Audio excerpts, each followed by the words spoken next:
तो देखिए बेटा, अभी तक यही बताया हमने, angle of elevation, angle of depression आपको बता दिया मैंने। ये बता दिया बात करना क्या करें बेटा, सब म्यूट लगा है आपका। अब ठीक है। Yes sir. तो angle of elevation, angle of depression, Pythagoras theorem, और ये तीन एंगल्स का हम यूज करेंगे पूरी अपनी हाइट एंड डिस्टेंस में। तो पहला क्वेश्चन देखते हैं इसका।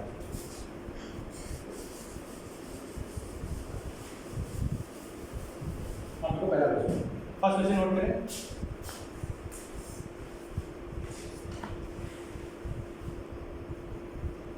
फर्स्ट क्वेश्चन है आपका, एक ऑब्जर्वर है, फर्स्ट क्वेश्चन है, एक ऑब्जर्वर है जो ऑब्जर्व कर रहा है किसे, मान लिया एक ऑब्जर्वर है 1.5 मीटर टॉल, यानी एक ग्राउंड है, ग्राउंड पे एक पर्सन खड़ा है, ये एबी क्या है, ये कोई पर्सन है ऑब्जर्वर जिसकी हाइट ही है। सपोज दैट कोई पर्सन खड़ा है, कोई आदमी खड़ा है, इसकी हाइट कितनी है 1.5 मीटर, इसकी हाइट कितनी है 1.5 मीटर।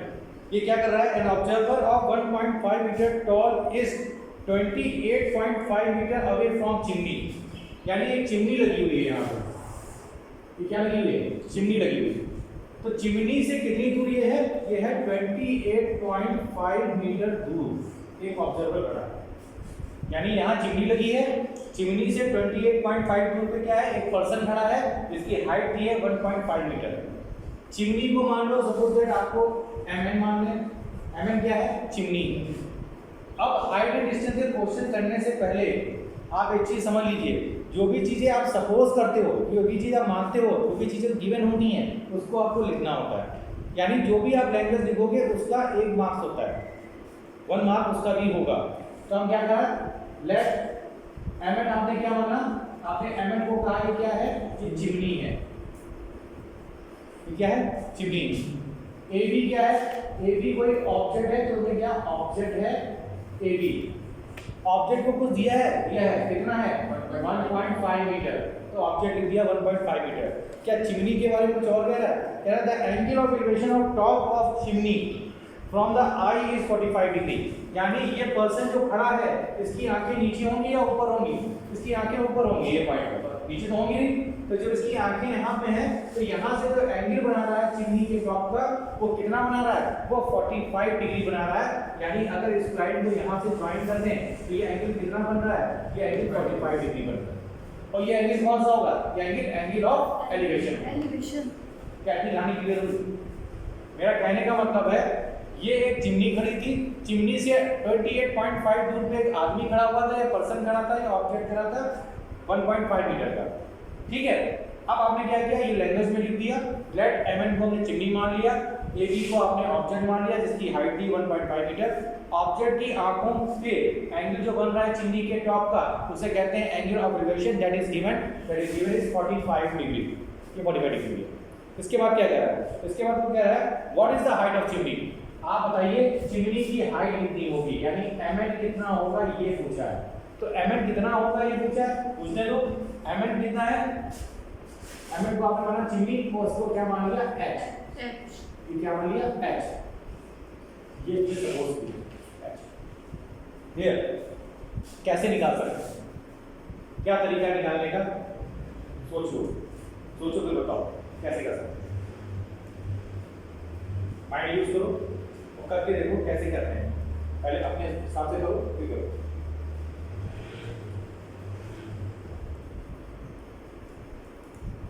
अब देखिए बहुत इजी तरीका है, आपको निकालनी है टोटल हाइट।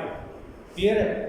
ये देखिए पॉइंट यहाँ मिल रहा है, इस पॉइंट का भी कोई नाम दे देते हैं, यहाँ mn दे दिया, यहाँ पे चाहो तो c दे दो, कोई दिक्कत नहीं। तो मान लिया जो mn AB है वो क्या np के इक्वल है, ये AB और ये np क्या इक्वल होंगे, हाँ इक्वल होंगे। कितने हैं 1.15। क्या कहानी समझ आ रही है? अब एक ट्रायंगल को दिख रहा है, उनसे कहा था आप जब भी बात करेंगे हाइट एंड डिस्टेंस में तो केवल राइट एंगल ट्रायंगल की बात करेंगे। आपको क्या लिखना चाहिए, पूरी फिगर में ट्रायंगल लिखना चाहिए, वो भी कौन सा लिखना चाहिए, राइट एंगल ट्रायंगल। तो राइट एंगल ट्रायंगल आपको दिखने लगा, कौन सा दिखने लगा, ये ट्रायंगल राइट एंगल दिखने लगा,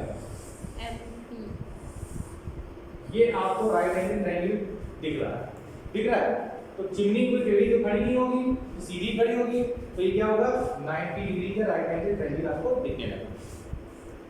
90 डिग्री का राइट एंगल ट्रायंगल अगर आपको दिखने लगा तो एक चीज और आपको दिखने लगी कि 1045 डिग्री, मैंने कहा था केवल sin cos 10 को यूज करेंगे, हम 1045 को लेते हैं। क्या लेते हैं? एन ट्रायंगल, कौन सा triangle?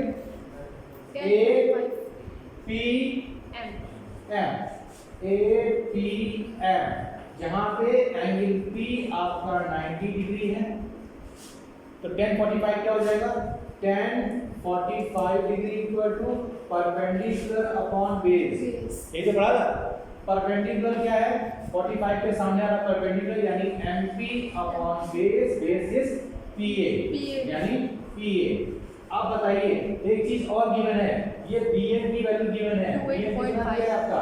BN equal to AP equal to 28.5 metre given, ठीक।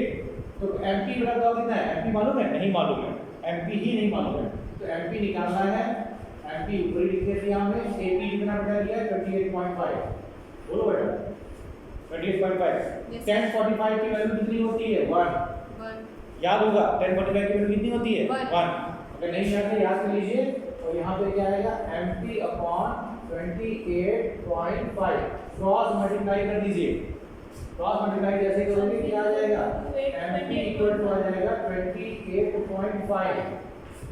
क्या 28.5 आपकी हाइट है? नहीं। ये किसकी वैल्यू निकली? MP की निकली। आपको निकालना किसकी है? MN की। MN किसके इक्वल होता है? Very good.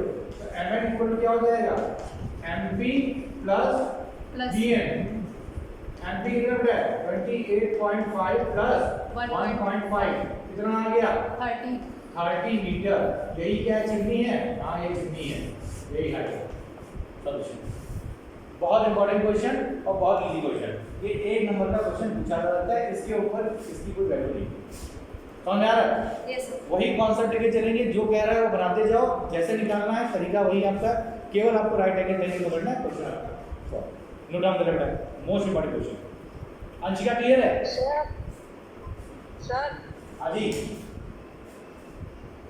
सर कैमरे को थोड़ा सा साइड में करके दिख नहीं रहा है आखिरी का क्वेश्चन। नाउ सी दिखा? Yes sir. ओके बेटा, नोट कर।